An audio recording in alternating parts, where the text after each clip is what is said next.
नमस्कार बच्चों, स्वागत है आप सभी का हिंदी व्याकरण की एक नई और मजेदार कक्षा में। आज हम सीखेंगे पर्यायवाची शब्द।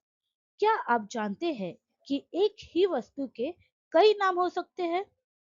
जैसे पेड़ को वृक्ष और तरु भी कहा जाता है। आज हम ऐसे ही अनेक रोचक शब्द सीखेंगे और उन्हें हमेशा के लिए याद रखने की ट्रिक भी जानेंगे। इस पाठ के अंत तक आप पर्यायवाची शब्दों की परिभाषा समझेंगे, उनके उदाहरण पहचानेंगे और अपनी भाषा को अधिक सुंदर बना पाएंगे। लेखक और कवि अपनी रचनाओं को प्रभावशाली बनाने के लिए पर्यायवाची शब्दों का प्रयोग करते हैं। इंटरेस्टिंग फैक्ट आपके लिए, हिंदी में हजारों पर्यायवाची शब्द है। संस्कृत से आए शब्दों के कारण हमारी भाषा बहुत समृद्ध मानी जाती है। बच्चों, इस चित्र को ध्यान से देखिए।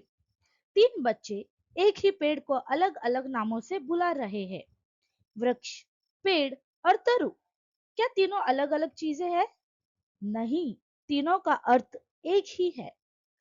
संस्कृत में तरु शब्द का अर्थ पेड़ होता है। पुराने कवि अपनी कविताओं में तरु शब्द का खूब प्रयोग करते थे। वीडियो को रोककर बताइए, क्या आप पेड़ का कोई और नाम जानते हैं? पर्यायवाची शब्द की परिभाषा देखते हैं। जो शब्द समान अर्थ व्यक्त करते हैं उन्हें पर्यायवाची या समानार्थी शब्द कहते हैं।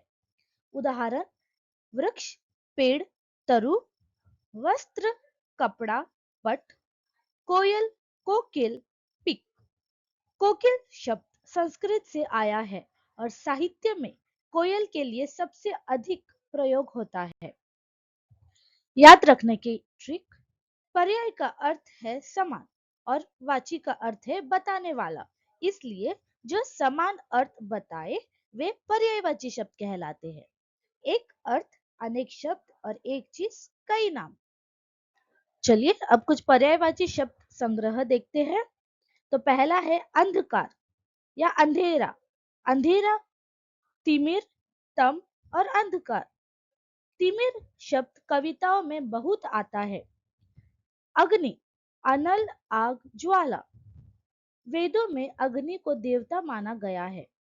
अभिमान, अहंकार, गर्व और दर्प। अमृत, सुधा, पीयूष, सोम। मिथोलॉजिकल फैक्ट आपके लिए: समुद्र मंथन से अमृत प्राप्त हुआ था। जंगल, जंगल का पर्यायवाची शब्द है वन और कानन। रामायण में भगवान राम ने वनवास के दौरान अरण्य में जीवन बिताया। अरण्य और कुछ नहीं बल्कि जंगल ही है। दूसरा है अश्व, है तुरंग, घोड़ा। तीसरा आंख, दृग, नेत्र, नयन।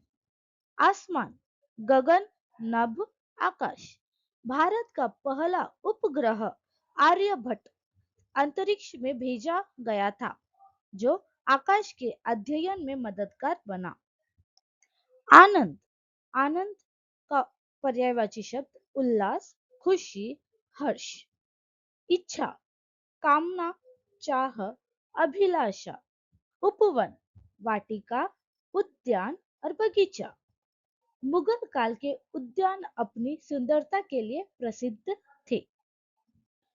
कमल, सरोज, पंकज, जलज। कमल भारत का राष्ट्रीय पुष्प है। किरण, अंशु, कर, रश्मि। किनारा, तट, कुल और तीर। गंगा, सुरसरी, देव नदी, भागीरथी। गौ, गाय, धेनु, सुरभि। घर, ग्रह, भवन, निकेत।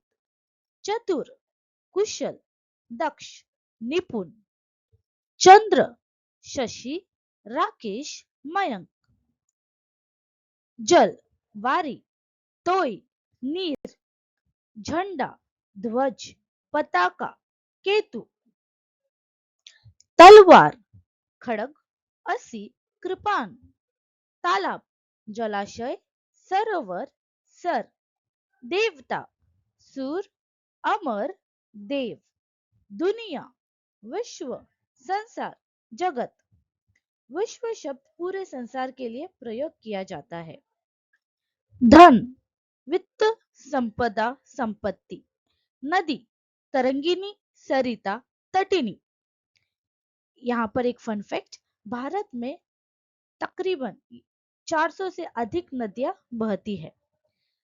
पक्षी, नभचर, विहग, पंछी। पर्वत, भूधर, गिरि, नग। पवन, अनिल, समीर, वायु। पृथ्वी, धरती, धरा, मही। परिवार से जुड़े शब्दों के भी कई कई पर्यायवाची शब्द होते हैं, जैसे पुत्र, पुत्र, सूत, आत्मज और बेटा। पुत्री, सुता, बेटी, आत्मजा। माता, माँ, जननी, धात्री।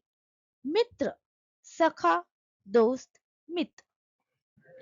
पुष्प, फूल, कुसुम, सुमन। बादल, जलद, जलधर, मेघ। बिजली, तड़ित, दामिनी, चपला। मधुकर, मधुप, भंवरा, भ्रमर। राजा, नृप, नरेश, भूपति।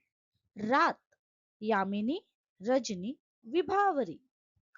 शत्रु, अरि, रिपु, बहरी। समुद्र, जलधि, रत्नाकर, सागर। सरस्वती, वीणा पानी, शारदा और गिरा। सांप, नाग, सर्प, भुजंग।